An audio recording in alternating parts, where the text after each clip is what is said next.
practicing with that, I am going to go ahead and introduce who I have with us here today. You don't have to say hello, my coworkers here, if you don't want to. If you want to click on your video so we can see your face, that would be great too. If you don't want to, you don't have to. But I just have a wonderful team here with me today. Of course, I have Jetta Whittaker, our leader manager of our policy unit. So hi to you, Jetta. You want to say hi? Oh, hi. Hi. Okay, awesome. And I have Jenny Murray also with policy. And I have Dee Groves with policy. And of course, I have my coworker, Cassandra Lynch, who works with me here in training. And so we'll do our best to explain our waivers, our new waivers, proposed waivers, and get your questions answered. The key to this presentation today is that during the presentation, you're going to have to use the text to write in your questions. Okay, we have so many people here today that we don't really use the audio part. We just use this webinar for the text part. So you are welcome to write in your questions, and when it comes time to Q&A at the end of the presentation, we will read them out and we'll do our best to answer them. Okay? So along the way, if anything happens, like if we lose audio or you can't hear me anymore, you can text in and say, hey, Kara, I'm having trouble with audio. If by chance our internet connection breaks, which doesn't happen very often at all, but if it did, you would just stay in the virtual room and let us come back in when we get our internet back. It usually happens like really fast. We'll get it right back. And then if that happens to you, if your internet breaks, don't worry about that as well. Just come right back in when you do have the internet connection. You'll have to go back to your email to get the same link and then come right back in. And if you need to leave the webinar, you can leave the webinar. Nobody will, you could just leave and come back in at any time. And we will be recording here today, and make sure that I have my recording option on.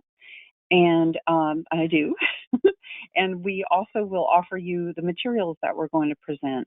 And somebody just jumped right to my thoughts here, is that I do have a PowerPoint to share with you. And what I'll do with it is I'll put it into the handout section. And if you're on a device that allows you to download things, sometimes we're on a phone or a tablet and it's not very happy when it asks us to download, when we ask it to download a PDF. But if you can download the PDF, you're welcome to do so. I just put my presentation in the folder there, okay? So we'll go through that. I'll share with you a couple other documents that are basically just the high points of our waiver application documents that show the differences between the old and the new, and what's new about this, what makes it a new information in the proposal. And then we'll do your commentary, okay? So let's go back to basics a little bit here. Let me clean up my screen a little bit so I can see things. I can see you and everything that I'm doing here. All right, let me rearrange a little bit. Just give me a second here and we'll rearrange.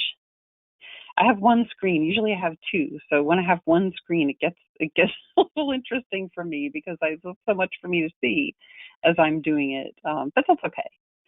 All right. So you can still see my screen here, and I am going to start my PowerPoint here. So let's do this. And I hope it works. There we go. All right. So our new waiver applications, we're going to talk a little bit about how to do public comment and a little bit why, and some highlights of the differences in our waiver applications.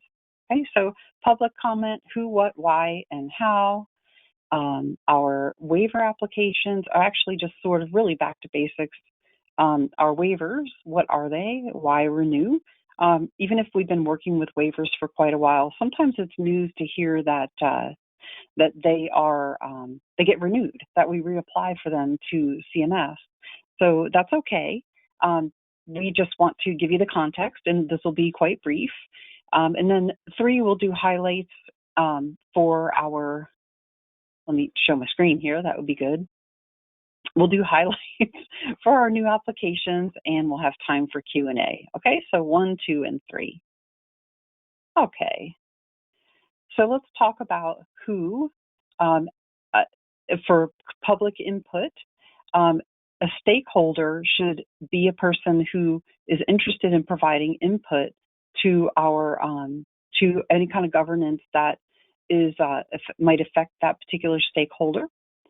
So this is why we say a stakeholder is an Alaskan citizen who could be affected by the law, regulation, or structure of a government system.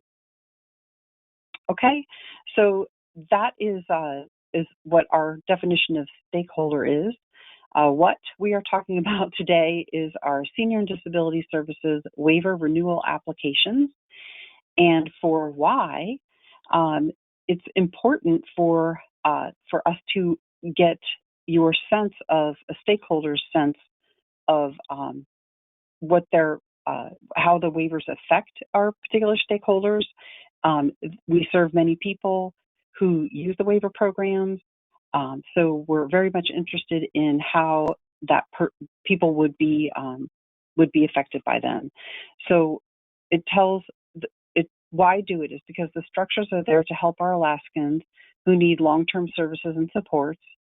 We need to know your thoughts about these renewals and the renewal applications, so that we can be responsive to the needs of our Alaskans who need long-term services and supports, and that we can take a look at them and we can work and make changes or revisions within the laws and structure that we have.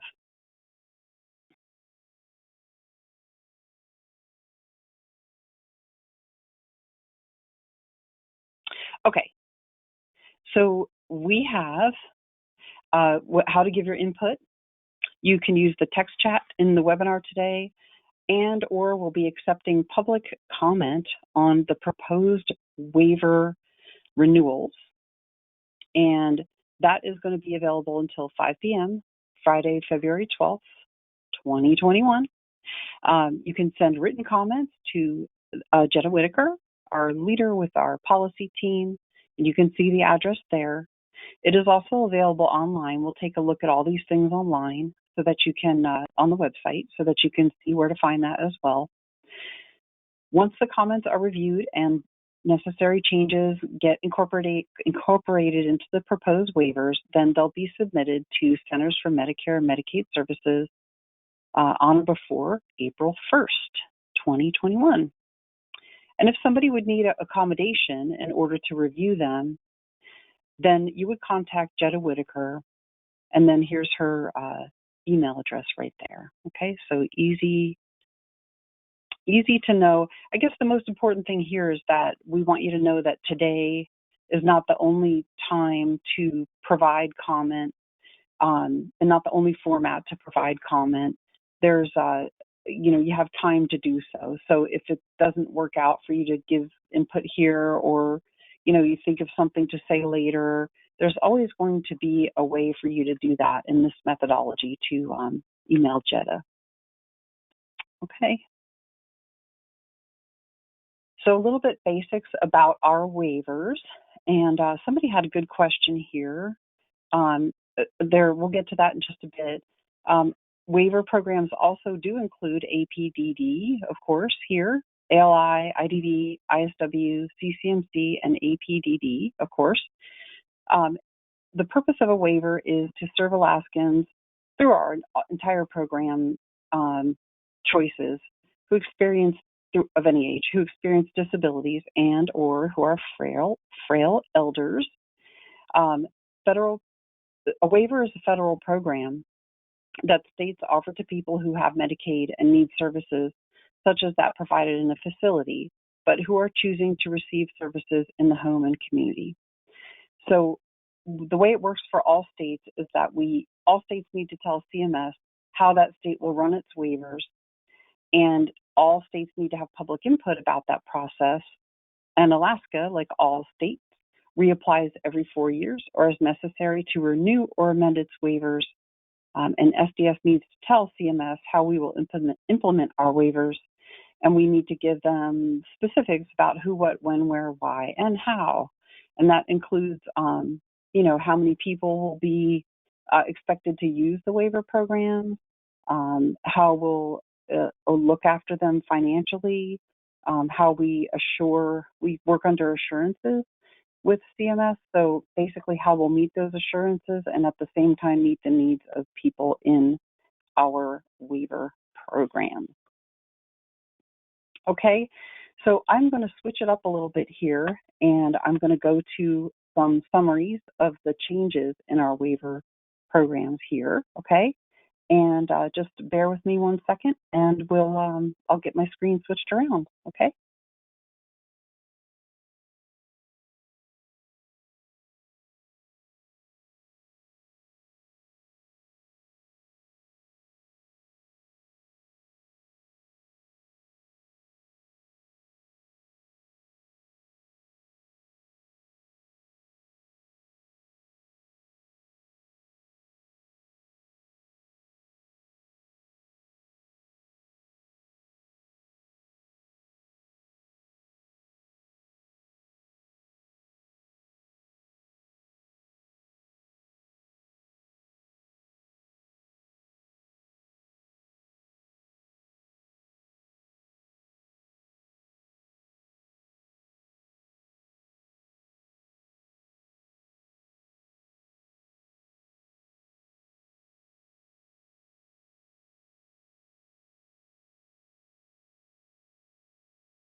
I did have a question about APDD here, one of the first questions that I saw. So I did put that back on the list there. I apologize for that as a typo, but we're going to continue to our summaries of differences here in just a sec. All right.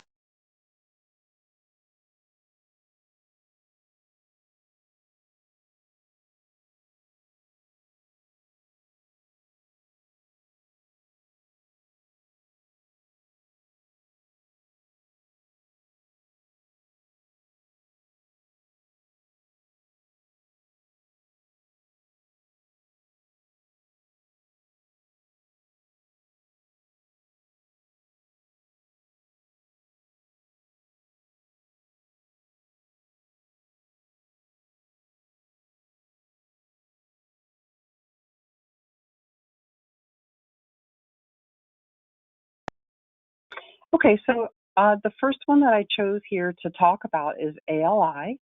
Okay, so this is a document that is not the entire document that you'll find posted online, and we'll look at where those are when we're done here in just a sec. Thank you. Thanks everybody for catching the catching the typo. I really appreciate that, and I love that you can find that and let me know. It's awesome. I appreciate that very much. So we're talking about ALI. The documents that you see here are a summary. We're highlighting the summary of the differences. So they kind of look like the same at the very beginning. So the documents will say at the beginning of them, they'll say, application for the waiver, what this is, and the program, what it permits a state to do, kind of what I just said in about 3 sentences here. Again, we're not going to read out the entire document to you. It would be great for you to go ahead and find the document and read the entire thing.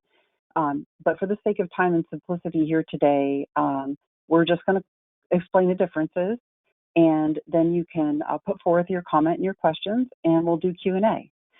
So at the beginning of it, it talks about the structure of it, design and operational features of waivers, states having the latitude to design the program that is cost effective and provides a variety of services, and including participant direction, person-centered services, of course. So for ALI here, okay, you can see where it says ALI a couple times so we don't get confused about which one we're talking about. Alaska is renewing ALI, Alaskans Living Independently waiver, It contains one significant difference compared to the currently approved ALI waiver. And I don't know if I mentioned it before, but Alaska renews its waivers every 4 years. And it could be also that we amend them in between then. So the currently approved one has been there in place and in its journey to the present time where we're renewing it. So it says in Appendix B of this waiver, the unduplicated number of participants is lowered to 2,500 per year. This better reflects the enrollment trend on this waiver. So our currently approved ALI waiver estimated over 3,000 unduplicated participants per year, but this hasn't really been the case. In looking at how many people use the ALI waiver, we really didn't find that there was over 3,000 people at all. So the unduplicated number is adjusted downward in the renewing waiver to a number that makes sense. So no current participants, of course, are affected by the change. If there was a need for additional, a higher number of unduplicated participants in the ALI waiver, then the state would amend the waiver to increase the unduplicated count. Okay, so this is the main difference. It really is just one difference that is there for the ALI waiver. Okay, so ALI waiver, let me open up my questions just to make sure I am on top of what your thoughts are here. I greatly appreciate your thoughts. Okay, so can you explain what you mean by unduplicated? So unduplicated just means that it's a, we're not counting the same person twice. That's all. Okay. All right.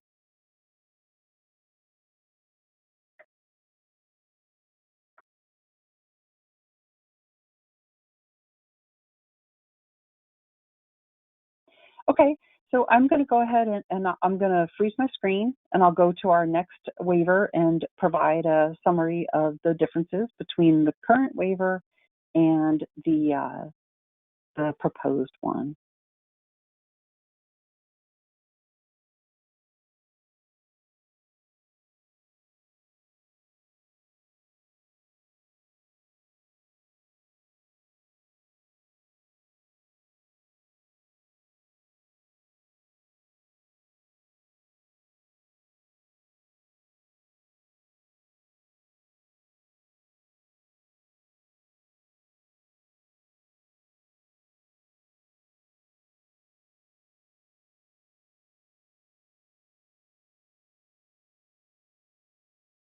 Okay, so now we're talking about APDD, and we'll take a look at the main differences with APDD. So again, the first part of the document is a short explanation of APDD, or actually just the waiver program, okay? So it's the same. The next part here, we've highlighted major changes, any major changes with our APDD waiver in regards to our renewal here, okay? So it says, describe any significant changes. Alaska's Renewing Adults with Physical and Developmental Disabilities waiver contains one significant difference compared to the currently approved waiver.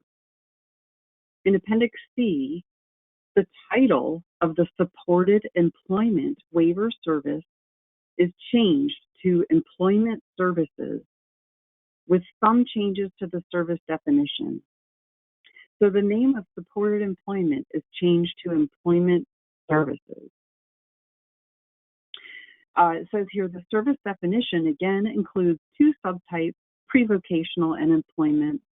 And employment is defined to include self-employment and subsistence settings, as well as the concept of fading the service over time. So the discussion about supported employment, otherwise known as employment services or to be known as, there are new regulations and conditions of participation proposed. out about that. So that is a separate conversation from our waiver renewals, but we kind of slide into it here or touch into it here just because of that one change in the what we call supported employment, changing to employment services.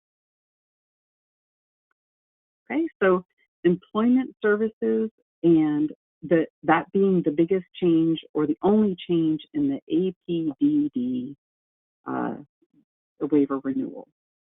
Okay, and I'm going to check up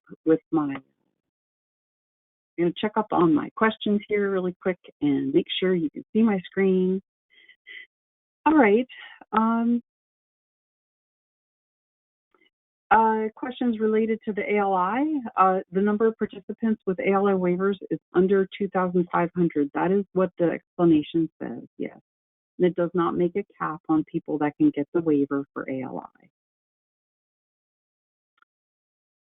Okay. Will employment services also include pre-employment services? That is, I will show you the resource to go ahead and check out the employment services regulations so that you can learn more about that. Okay, but that isn't really what we're going to discuss here today. Okay.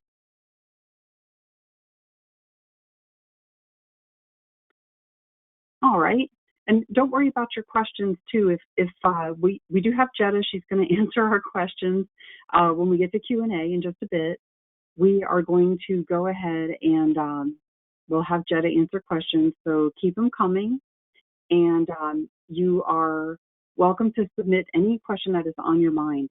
What we'll do here, because we have so many people and because we're just focusing on waiver renewals today, you will go ahead and type in your question, and then we'll be able to answer as many as we can, but we'll be able to keep your answers in a document, or keep the questions in a document, so that we understand what your thoughts and concerns are, your statements are, and that we have them on file so that we can add them to the information that we need to, to do the public input process.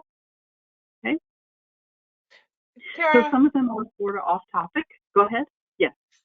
Yes. This is Jetta. I just wanted to clarify, and I'm not sure if this yellow highlighted section that is in the APDD is replicated in the other waivers that have supported employment, which is now changing to be called employment services. But thanks to everybody's close read, we will correct some slightly misinformation in this yellow highlighted paragraph. The service definition again includes two subtypes. They are pre-employment and supported employment.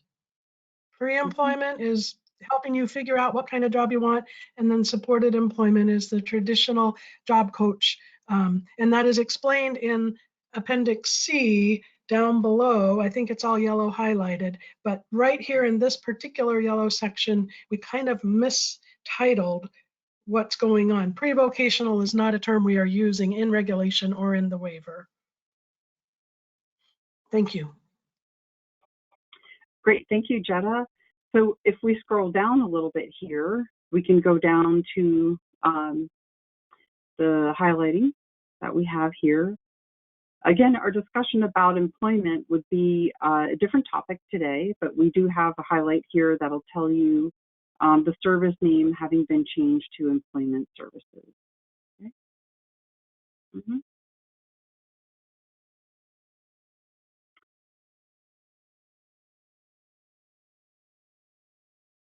Okay. So I am going to go ahead and switch to my next waiver type for the summary of the biggest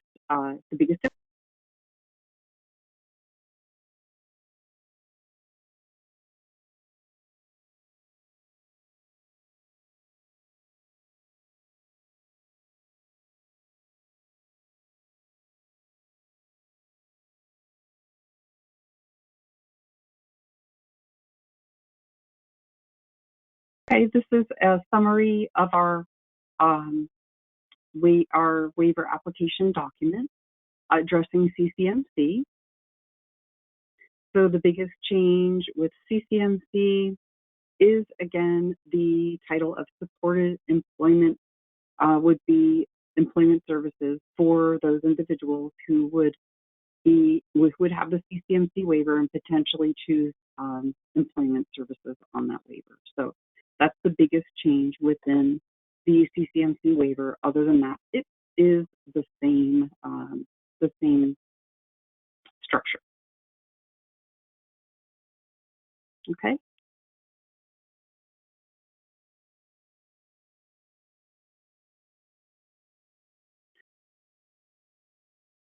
And again, if I scroll down a little bit, it just says that the change in the biggest change here is the service name being changed to employment services for individuals who would potentially choose that in their waiver. They have the CCMC waiver. Okay, I'm going to go to our next document here. Hang on just one sec.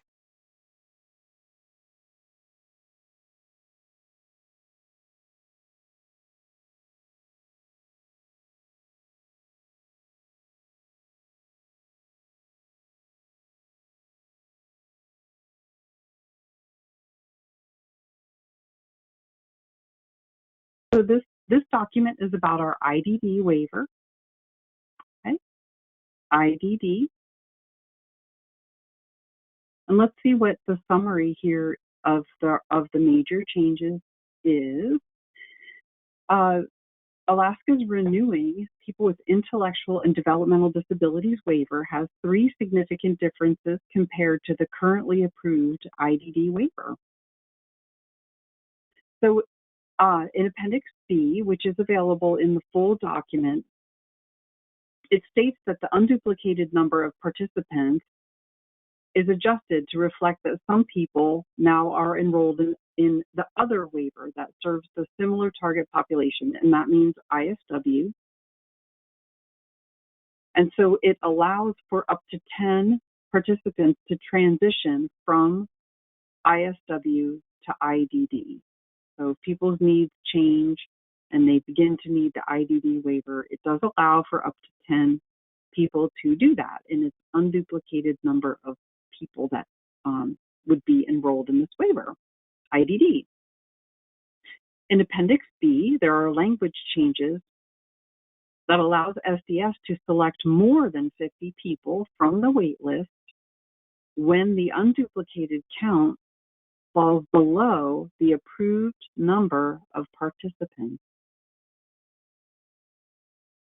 In Appendix C, you're seeing again, because supported employment a la employment services is available to a few of our waiver types, it once again says that the title of supported employment has changed to employment services.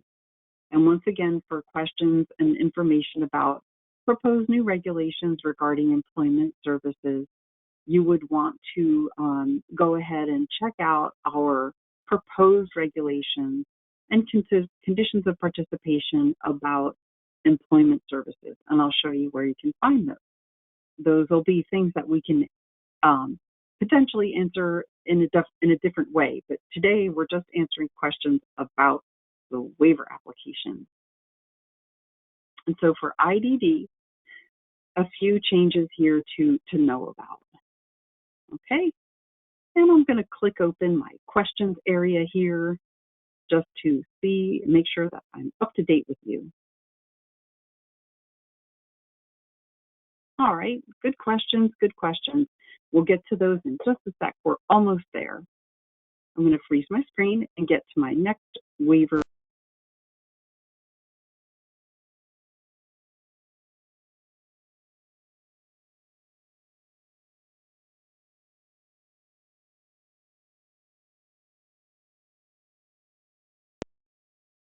Hang on just one second. I'm switching things around on my screen. Keep on putting in your questions and comments, really good questions here. Keep on doing it.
Okay, so I do want to take a moment here to show you where to find information on the website that will be helpful for you if you wish to do commentary over the in different ways. You can email our policy leader, and if you need accommodations, there's other ways that you can participate in providing public comment.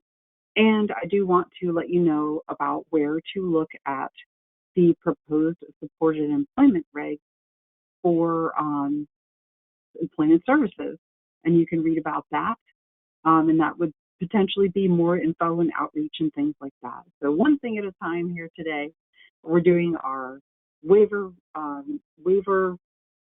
renewal applications today. Okay, so our main website is here, as you know. You can see it. Hopefully, many of you have been on this website plenty of times. If you look on the right-hand side, there's programs, offices, providers, and then of interest.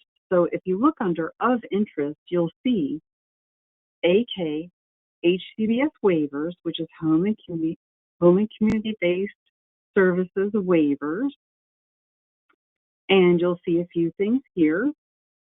So approved waivers are up on the top, and those are the ones that we're working under right now. And draft waiver renewals are underneath. So that is what you want to look at when you want to read the entire document. Okay, that is where you want to go to. You just click on them. So there aren't changes to ISW, and that I think my best answer for about if ISW is part of the story too is that ISW is newer, so it might be on a different renewal schedule. That's my best guess. Exactly, Kara. Okay. ISW started in 2018, so it's on a different renewal cycle. It's in year 3 now of its 5-year renewal cycle. So we will start that renewal in the end of its 4th year. But the 4 that are up for renewal now are our 4 main ones that have been around for 5 renewal cycles now for over 25 years. Gotcha. Thank you. Okay. Yeah, thank you. So that's where you can find info about the waiver renewals. And then it will also tell you how to do public comment. It gives you the information right here in the middle, and it gives you, the current, the dates for the current ones and the renewal ones, and how that cycle is going to go, and how to provide public comment, additional public comment. Okay. So let's take a look at we were talking about employment services. So let's take a look at another piece of our website, which is very informative. If you want to look at SDS regulations and related materials right here, it's all underneath the of interest part. SDS regulations and related materials are here. And if you scroll down a little bit, you'll find that there are different pieces of regulation that are in the cycles. And again, all of these have public comment attached to them. So again, being a stakeholder, you want to stay on top of these changes so that you can provide your comment. You can always join our e-alert system. Anybody can join it to get notice of when it's time to do comment on regulations. Or if you're a family member or somebody in services, you could probably ask your care coordinator about that. Care coordinators do get these notifications and would be able to help guide you towards that as well. So we have proposed regulations down at the bottom here. Again, supported employment. So proposed regulations on supported employment, you can read those there. And draft of proposed conditions of participation on supported employment. It gives a little summary here about what the intention is and where to look for those changes. And it also has information on how to provide public comment about supported employment/employment services. Okay, so there's plenty of time to do that and plenty of directions right here about supported employment, and that being a regulation as opposed to a waiver application. But they kind of, involve each other a little bit in terms of the service selection in certain waivers. Okay, so I'm going to go ahead and I guess I'll go back to my PowerPoint. So give me just one sec and I'll call up a different screen and we'll start with our Q&A. Okay, so hang tight. We'll be right back.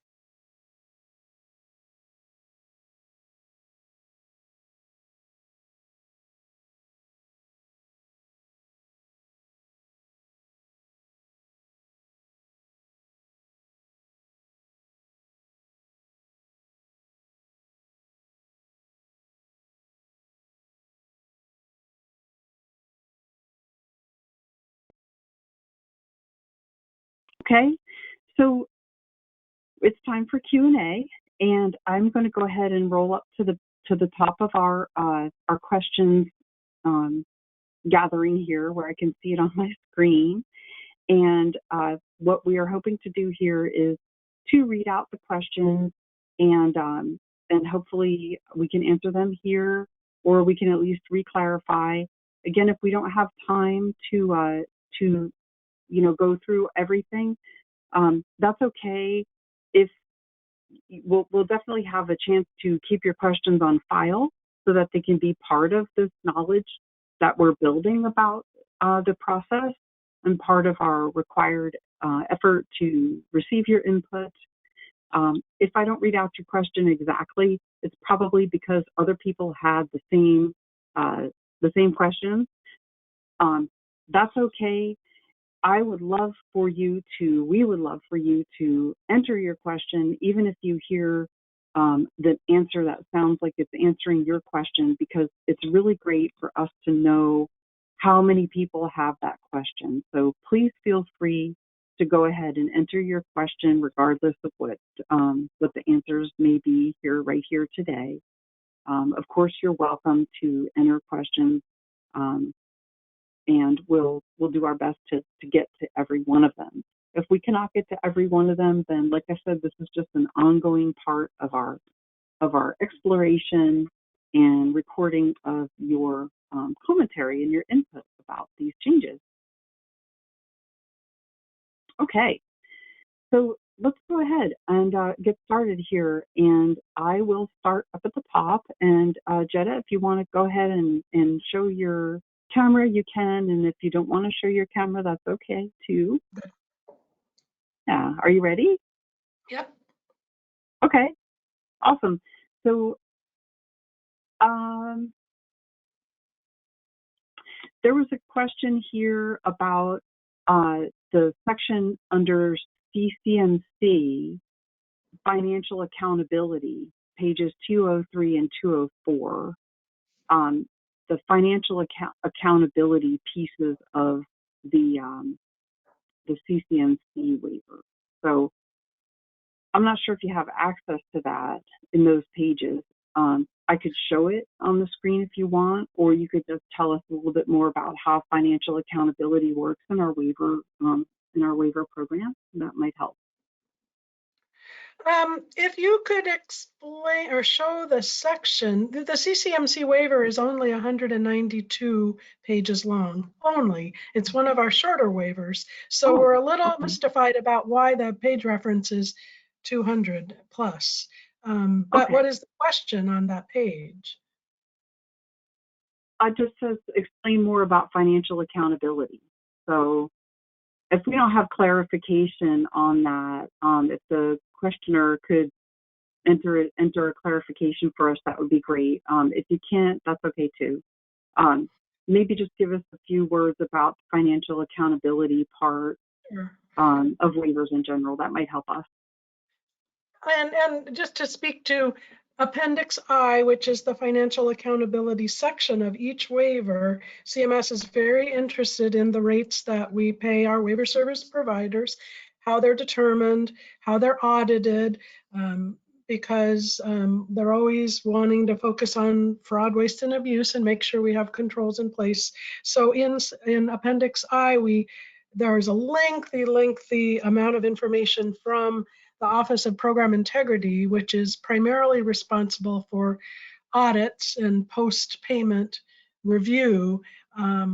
So that's all explained in Appendix I. I won't pretend to be an expert on the content in there because it comes from the Office of Program Integrity, but it is something that CMS is very interested in, how our rates are set, how we pay, how we audit, how we make sure everything is accurate down the road after the services is provided. I hope that answers the question, at least in a high overview level. Yeah, that's very helpful. Thank you. And I didn't see any clarification for that particular one as far as the pages and stuff like that, but that's okay. We'll just carry on, and hopefully we're able to give helpful information. It's always interesting to learn how the waivers work, and it's pretty complex about the different responsibilities that we have in reporting. So next question says, can we explain what we mean by unduplicated? Good question. It means to CMS and so to Alaska, once somebody has received an actual waiver service, they are enrolled on the waiver per our regulations, and they are taking up a space in our estimated unduplicated count. It only really matters for the waivers that have wait lists. But the other waivers that don't have wait lists, APDD, CCMC, ALI, if we were bumping up against our approved number of people in an unduplicated sense, like once you've received your first waiver service, which is normally a unit of care coordination, you are enrolled on that waiver. And for the ALI waiver, we are hoping to get to 2,500 unduplicated people. That means different people. Unduplicated basically means different, unique people. And if we exceed that, we can amend the waiver pretty easily and just increase that count. As Kara said, right now, our unduplicated count for the ALI, Alaskans Living Independently, is at over 3,000, but our historical trend for people serving people on this waiver is much less, and CMS is really acutely interested in why we aren't reaching what our estimated unduplicated count is. There's a whole bunch of theories and reasons, but we decided at this renewal period to decrease that number to a more realistic expectation that we hope to get to over time with some concerted efforts for putting people on the ALI waiver. For the two waivers that have wait lists, the unduplicated count is a little more critical because if you use one service, you are taking up a slot on that waiver, and there are limited slots approved by CMS. And if for some reason you pass away or you forget to renew or you move out of state, we can't reuse that slot. The unduplicated count is the total number of people, no matter how much service over an entire year they got. It could just be one unit of care coordination, but they have effectively used that slot. It's, as I said, unduplicated means no repeat, no duplication, that you have uniquely used one slot of the approved waiver count. And the discussion, the proposal for the language to connect more closely what we say about drawing people off the wait list and putting them onto a waiver by right now, the approved language is 50 people will be drawn a year. We are enhancing that possibility by adding a phrase to say up to the unduplicated account so that we don't have to amend our waiver down the road, but internally SDS could manage drawing more people from the waiver to get up to that unduplicated count over time and not be limited to just 50. And I'll leave it at that for you to think about, because you may have more questions.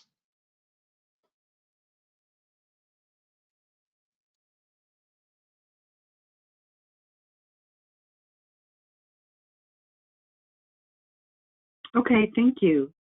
So let's go back to our questions and keep on working on these. What other questions do we have here? Okay. Unduplicated, we just talked about that. We are explaining that the number of participants with the ALI waiver is under 2,500. Will this not make a cap on the people that can get the ALI waiver? Good question. I guess it's considered a cap, but there isn't a waiting list to get on this waiver. So if we were to get close to 2,500 and we had a whole lot of interest in people getting on the waiver beyond 2,500, we would easily quickly amend the waiver to add more people to be on this waiver. It's to the state's advantage that these people, the whole point of waivers is to divert people from entering a nursing home and stay in the home and community where it is both more cost effective and generally the place that people desire to be served. So the advantage of amending that waiver to increase the unduplicated count is obvious. We would do that. But every year CMS asks us, how come we aren't serving the number of people we said we're going to serve? And so we took this opportunity to lower that number to be closer to something that is realistic instead of just artificially continuing a trend that didn't have a whole lot to do with reality. Okay, thank you. So next question says 2,500 new participants per year or 2,500 total allowed in on the ALI waiver. Very good question. It is total. Unduplicated count, if you're on the waiver over years, you are taking up a slot every year. So it is an annual amount. It's not new people. It's no matter how long you've been on the waiver over time, you are receiving a service, so you are part of the unduplicated count for that year. Okay. All right.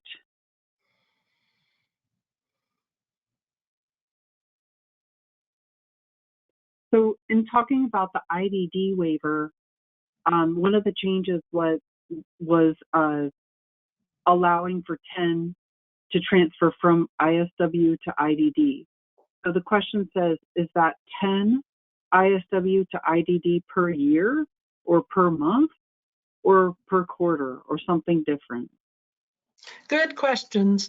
First of all, it's from the ISW onto the IDD. I don't think anybody would necessarily go the other direction. The ISW has got a cost cap and is designed for people who don't need residential services, but there comes a point when maybe they need to entertain the idea of receiving 24/7 residential services, not just supports in your own home, but you need to relocate to a group home, assisted living home, or family hub situation or something. So we have created 10 slots a year, and everything in the waivers that are approved by CMS is looked at in a waiver year. For us, that happens to be the same as the fiscal year, July 1st of one year to June 30th of the next year. So up to 10 people can be added to the IDD waiver if they are coming from the ISW waiver. If something in their personal situation makes them score high enough on the registry, the DDRR, or commonly known as the wait list, that they could be pulled for the IDD waiver. They can come off the ISW, sort of like a little backdoor. Your case will be evaluated and you can be added to the IDD waiver. So the number of unduplicated people on the IDD waiver is going up every year, which is the good news. Those slots that it's going up by are intended only for ISW people. At the same time, and this is what is a little complicated, as I said before, people fall off the waiver for any number of reasons, and we call that attrition. Vacating slots with the new language in Appendix B that says 50 people can be pulled plus extras to get us up to the unduplicated count, we will be able to backfill or fill those slots that have become empty for some reason during the year, as long as we don't exceed the unduplicated count. In the current IDD waiver, approved waiver by CMS, the unduplicated count is going down every year by 20 because historically, traditionally, 70 people have fallen off the waiver for whatever reason, but we've only been allowed to add 50. So the net effect has been the number has gone down over time. With this proposed new waiver, unduplicated count for the IDD, we're holding that steady now at 2,100, and then we're allowing 10 to be added if they're coming from the ISW. So we're no longer decreasing over time, excuse me, over time, the unduplicated counts. I hope that's clear. Okay. Good information. So I think our next question says, why only 10? What if all 50 are on the ISW? So I guess my understanding of that is, perhaps all 50 people who would be drawn might already be on the ISW because they remained on the wait list for IDD. And would that mean that only 10 people could get it, like no matter what? Yes, if they're on the waiting list for IDD and they're selected from as part of the 50, that's one thing. But if the 50 does not include anybody who's currently on the ISW who ends up having an emergency kind of, my caregiver's passed away and I have to move into a group home, we've created this avenue to, I don't want to say take cuts, but to expedite and cross over to the waiver that does allow residential services 24/7 to be paid a daily rate. So you can people on the waiting list, whether they're on ISW or not, if they're on the waiting list for the IDD, we will continue to pull names off of that. And then we have this extra 10 to help people who are in more of a crisis. Okay, thank you. Next question says, what is the approved number of IDD participants? Right now, I'm going to get in there. I believe it is 2,120, but let me just confirm that. And it's going to take me a minute just to get into the, Jenny may already have this at her fingertips, but I'm not looking at the chat log right now. And then once you know, the waiver's taken a long time. For the IDD waiver in year 5, the last year of its life cycle,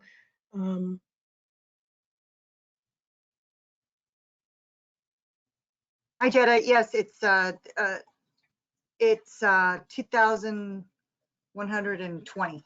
I think it is. That's what I thought. So it started off at 2,200, and in every year of the 5-year waiver cycle, it has been decreased by 20.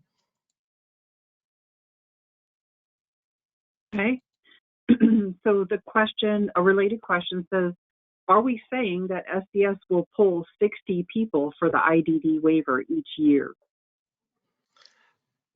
We are saying we will at a minimum pull 50. And then if some people who are currently on ISW have a need for residential care that is 24/7, they could be also pulled, so that up to 10 of them, so that is up to 60. But with the clause that says we will try to manage this waiver closer to the unduplicated count, we actually could pull more than 50 or more than 60. That is going to be subject to the internal workings of the IDD unit, how quickly they can do that. Once they reach the unduplicated count, there would be no more people pulled, not even the 50, if we don't have attrition or we don't amend the waiver. We are held to this number called the unduplicated count by agreement with CMS. So in some ways, we are promoting the idea of putting more people on, maybe in year 1 or maybe through year 2, but then holding steady and only managing the attrition factor when people fall off for whatever reason. We can then fill those slots up to the limit. Okay, thank you. Next question says, is there a cap for all the waivers? There is an unduplicated count cap that is agreed upon mutually by SDS and CMS. CMS is very interested in where we get our numbers, and so we look at trends, historical trends of where we've been, how many people we've served over time. There has to be some methodology or logic to what we're proposing, and then CMS wants to see and understand that logic or methodology before approving it. So, for instance, when we came up with the individualized supports waiver, which is not in renewal right now, but just as a way of explanation, we have 600 people on that waiver. We hope to someday. The limit is 600 people plus people getting on due to the back door from the IDD waiver. And that 600 number was carefully identified by analyzing everybody who was getting grant services and waiver services and looking at the number of people who would come in under a cost cap. And we had to explain all that very carefully to CMS. We couldn't just say, we think it's going to be 2,000. What the heck? They wanted to know our logic based on historical trends and methodology in coming up with the projection for the unduplicated count. So every waiver has a cap in that sense of it is an agreement with the federal government that we will serve no more than these people. But as I said, because only 2 of our waivers have wait lists, the other 3, it's much easier to add people. We just have to amend the waiver. We don't have to address the wait list idea.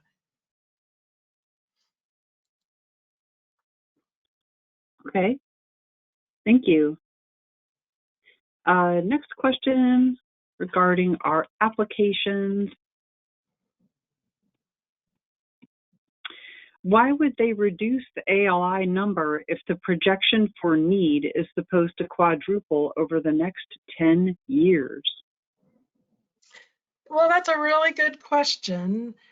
You know, what they call the silver tsunami of people aging into eligibility for being considered a senior is not the same as the number of people who are going to need a nursing facility level of care. We have seen that the number of people who are seeking waiver services has been going down over the last 5 years. So we did a course correct, even though we know the number of seniors as a percentage of Alaskans is going up, and the hard number of seniors is going up too. And we are trying to really understand and analyze what is going on. We would love to have some stakeholder engagement in that. You know, there are some barriers to getting waiver services. One is I can't find a care coordinator. How can we help that to happen? You know, another is what good would it do? I don't have services in my community. How can SDS change the service delivery system to make services available in outlying areas? What do we need to do to improve the attraction of waiver services for seniors? Another is some seniors have this mentality that they don't want welfare. You know, they think of Medicaid as welfare. Even though the number of people who are aging into being eligible is going up, that mentality is sort of sticking around. So we're just trying to really unpack why the trend has been going down. The number of seniors going into nursing homes hasn't necessarily been going up, though we would like to divert more and more of them into home and community-based care, but there has to be a service delivery system to receive them. Okay, great information. Our next question says, how many people are on the IDD wait list? Oh gosh, I don't have anybody from the IDD unit here. That is an outside of my wheelhouse. I want to say there's about 600 again. We've been working the wait list to get people onto the ISW, but some people don't want to be on the ISW, so they remain on the wait list for the IDD waiver. But the last one I saw, it was pretty old information, the report to the legislature. I don't know if anybody on here in our staff support has a better grip on that. Yeah, if somebody wants to send us the message or something like that with the answer to that, someone with our IDD professionals here with the SDS, then we could answer that. So that would be great. Thank you. Question says, does transitioning from CCMC or ISW or ALI to IDD or APDD, and I think maybe the other way around, does it affect the unduplicated account for each waiver affected? So if somebody already has a waiver and they go to a different one, does that affect the unduplicated count? Yes, they are taking up a slot on that waiver that they're moving to. They're receiving a service from that waiver. And, we track this all by your DPA eligibility, which puts you on a particular waiver. And that's what we are beholden to CMS by reporting at the end of each waiver year. How many we projected would be on this waiver and how many actually got on. Okay. All right. Thank you. Let's go further down here and find some more questions.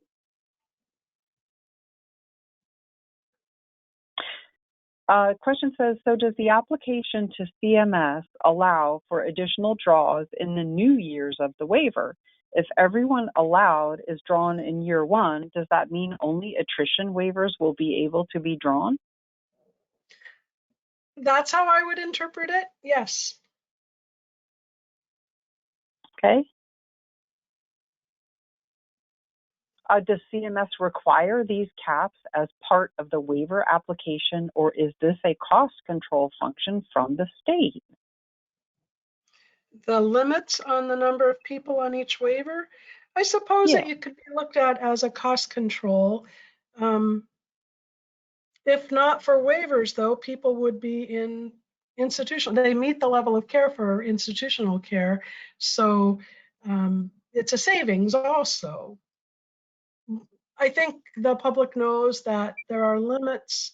There is a wait list for the IDD and now for the ISW because on average, it's each person on the waiver receives about $85,000 worth of service or something. I'm not exactly sure, but it does have a fiscal impact. If we were to change that to 200 or more, there would be a fiscal impact to that. We just got a response from the IDD unit staff, and she said, I think there were 825 people on the wait list right now. Okay. As of today. Thank you. Yes, thank you. Okay. 825. Gotcha. Okay. Next question says, some feedback on seniors. Many move to warmer climate or closer to other family members. They prefer family as staff. And many of the preferred, I guess, assisted living homes are at capacity. Is that a question? Okay. Yeah, just a comment, I think. And that brought me down to the bottom of my question list. What other questions do you have about our waiver applications? We'll give you a minute or two here to write them in. So we'll be quiet for just a sec and continue with enter your questions, please.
Okay, a couple other questions came in.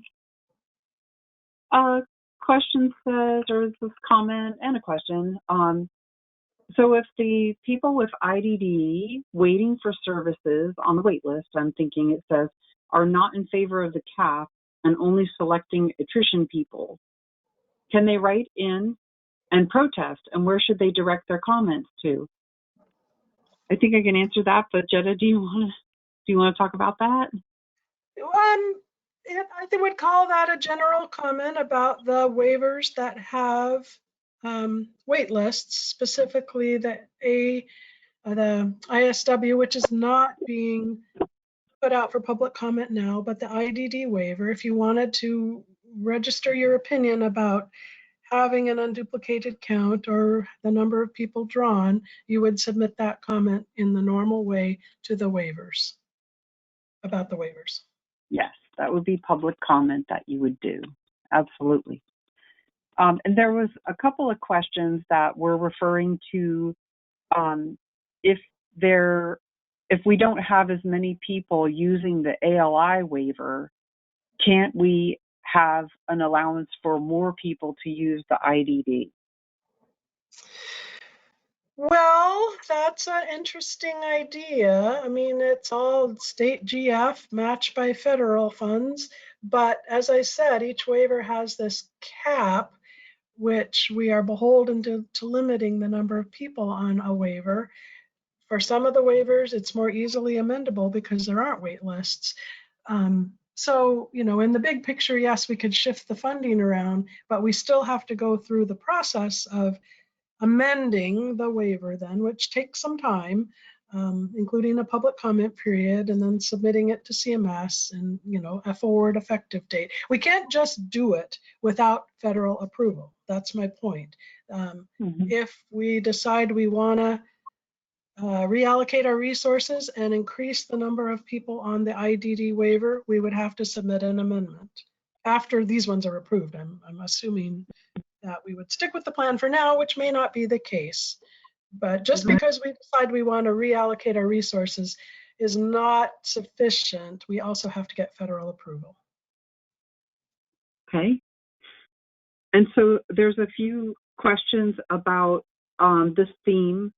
Why don't we ask for a higher number on the IDD waiver at this renewal if we still have 825 people waiting? Well, as I said before, each person on the IDD waiver, the total average cost of an IDD recipient is about $85,000. And so increasing the number would have a fiscal impact, which would turn into a fiscal note. Our budget would have to have the funds to pay for those additional services. And it has been a cost, a way of maintaining costs in the past. I will just say Alaska has been facing a fiscal crisis for a certain amount of time. And I think that was sort of why we went from 200 people polled per year to 50 about 6 years ago, maybe. It was just when I started with the division. 7 years ago, maybe. It was because we had to get a grip on our costs, and it's not, it hurts to know that people are waiting on a waiting list getting nothing. But if it's something that leadership up to the commissioner's office and the governor's office are held accountable for, the total budget impact of increasing waiver services. Okay. Thank you for this info and your questions, of course. Next question says, is part of the reason the cap is lower for IDD because it is a more expensive waiver on average? Yes, when I was saying on average it's about $85,000, that's compared to the ALI waiver. The average cost, I think, is $35,000 to $40,000 for people on the ALI waiver.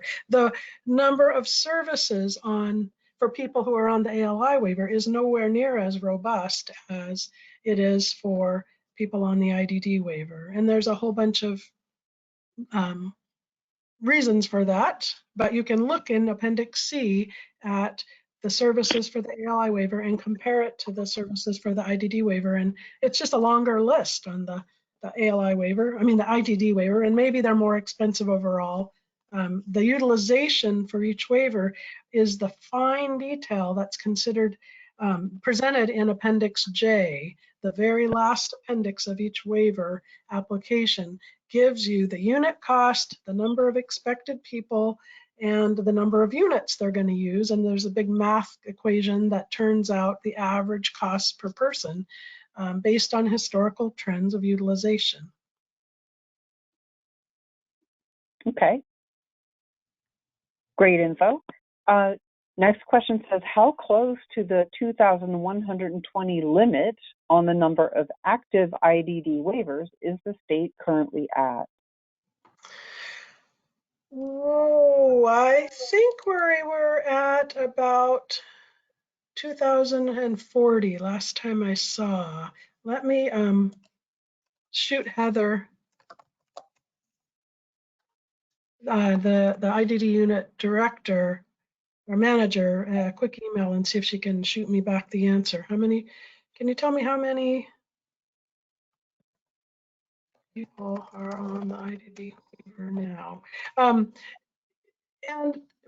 especially for the IDD waiver, it is a little bit complicated because it can take a long time. You've been on this waiting list for a while, you finally get pulled and you get a letter in the mail and you're supposed to respond to that letter saying, yes, I would like to move ahead and become a waiver recipient. And then you have to go through a pretty lengthy level of care determination and developing a plan of care, which means you have to have a support plan. You have to have a care coordinator.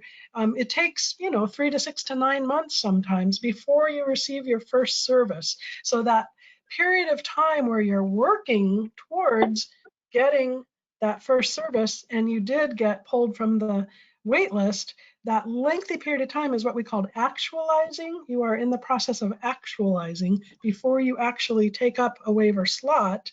But we have to reserve those as if everybody is going to become a waiver recipient. So the number of people on the waiver doesn't account for all the people who are also in the process of starting to get their first waiver service.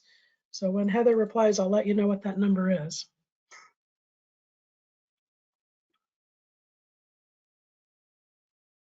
Thank you. But maybe, yeah, she's not going to get back to me right away. So go ahead and keep asking questions or reading questions. Okay. A lot of questions that are coming in about supported employment / employment services. Again, we're not taking those on here today, although we love getting them. So thank you for putting them in. As always, we try to find out what's on your mind, and so we'll probably be ready to offer a different type of outreach regarding those regs. So don't worry if I don't answer you directly on those here or any of us here. It's just off topic except for the purpose of the title of it, called employment services.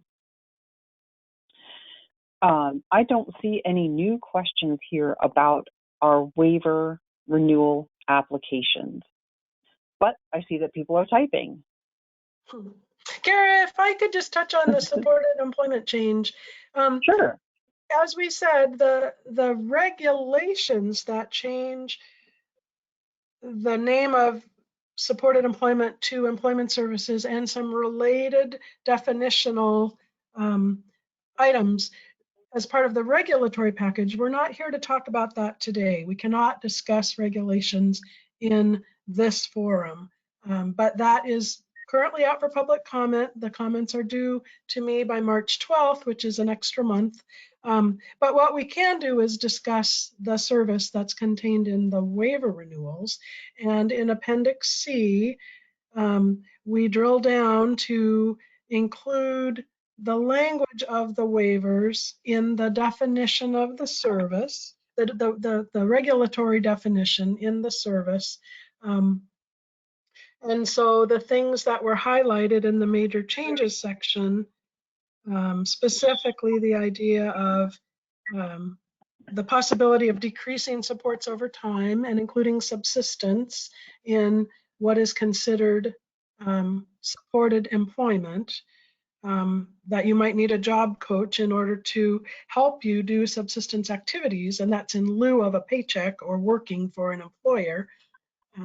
But we are adding that concept to what we include as supported employment. Those things are discussed in Appendix C under the title Employment Services. And we welcome your feedback on them. And then if you also want to comment on the regulations, you need to do that in the other forum. We will be having a public hearing on the regulations for supported employment changing to employment services on February 26th at noon. You can find the public notice for that where Kara showed you on our website how to connect with the public hearing and submit your comments by March 12th.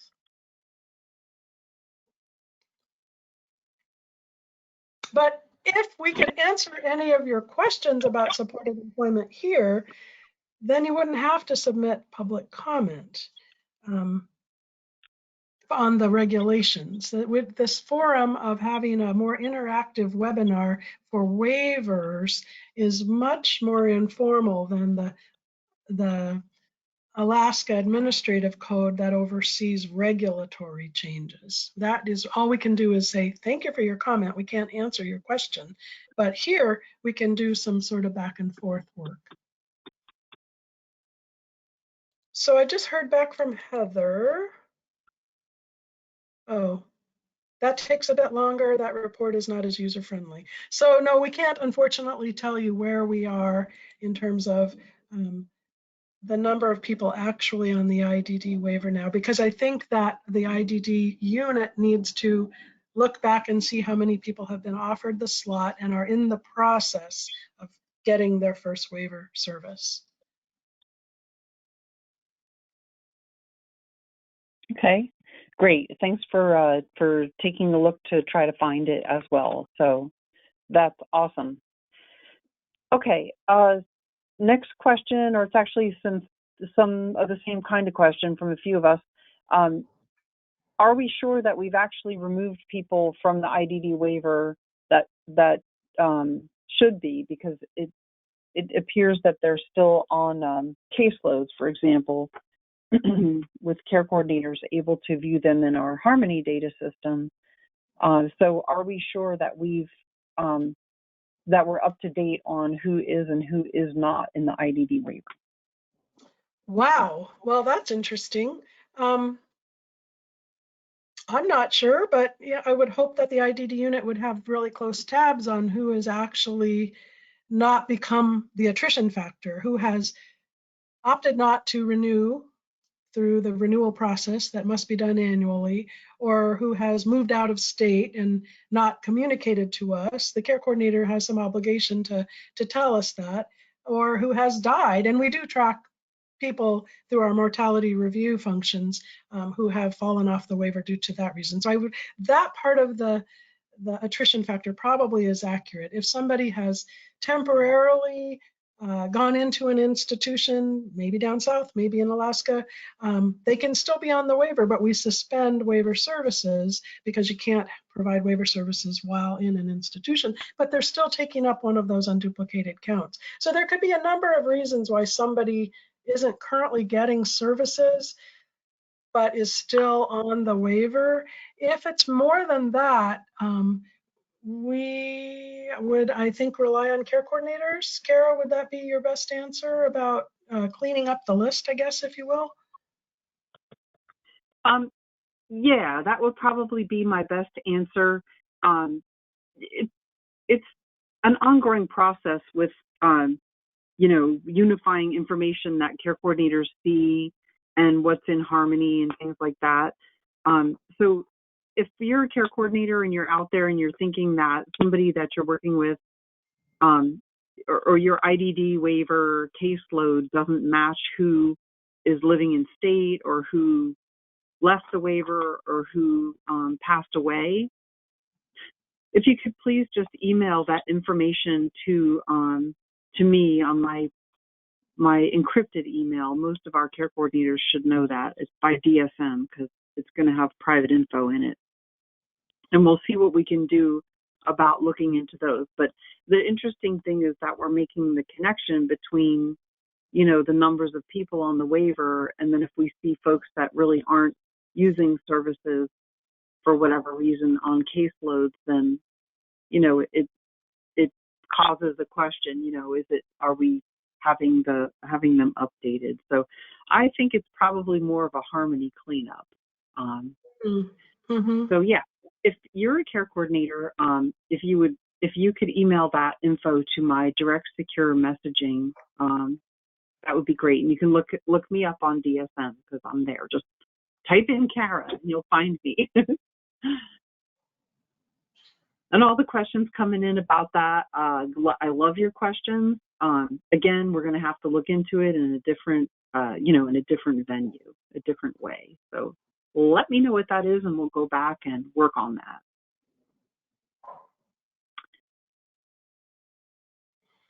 Okay, great.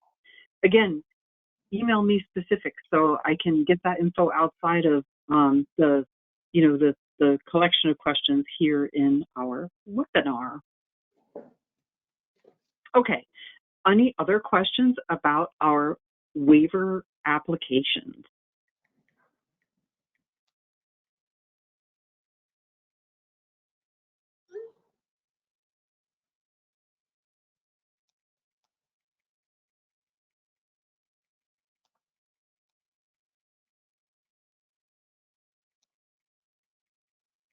And we'll give you a minute to write them in. So we're still here. We're just quiet for just a minute here.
Okay, we're still here and awaiting your questions. Most people are just putting in that they're thankful to have the forum. I think it means that folks don't have other questions. Let's give it about another, until 2:35. There's nothing that says that we have to stay here all the way until 3. But I would like to get you the chance to type in a question if you have one. Other than that, we can end our webinar. And I think what I'd like to do in review is to show you where to get the information and where to issue public comment. You can review the entire applications and things like that, and what to do for public comment from here on in.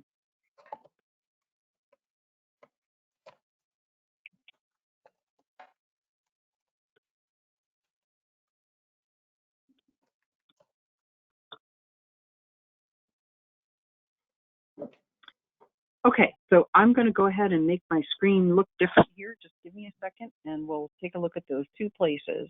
In the meantime, if you have questions, please enter them about the waiver application.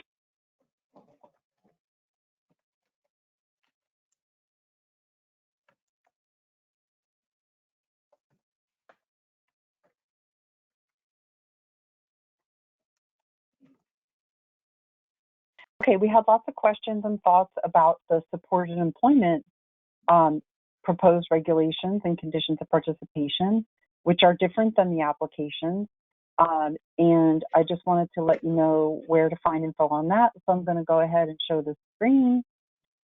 This is our regulations and related materials. And if you just scroll down, you can look for the proposed regs that are regarding supported employment. And you can review those here more towards like maybe 2/3 down or halfway down, if you will.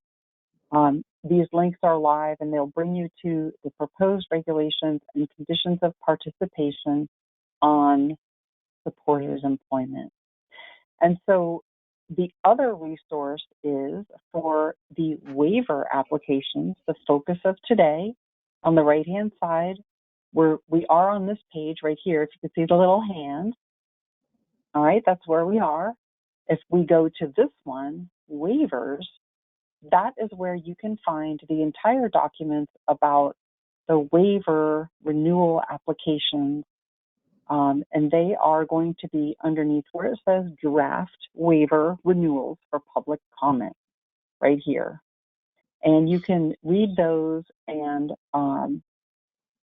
then when you want to either issue public comment or help somebody do that, this is the information that you're going to want to know down here. Public comment on the waiver renewals until 5 p.m. and it has your it has the date February 12th, 2021, who to send comments to, and what to do if you need accommodation in order to review these materials.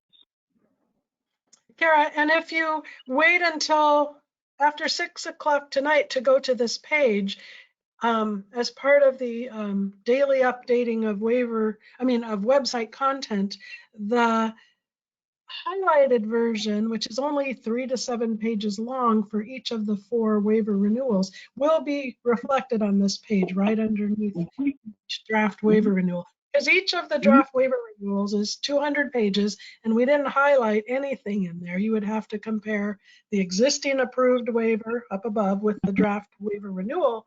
And we did that for you by creating this short form, which has the yellow highlights, and those should be uploaded and ready to go with the 6 o'clock upload.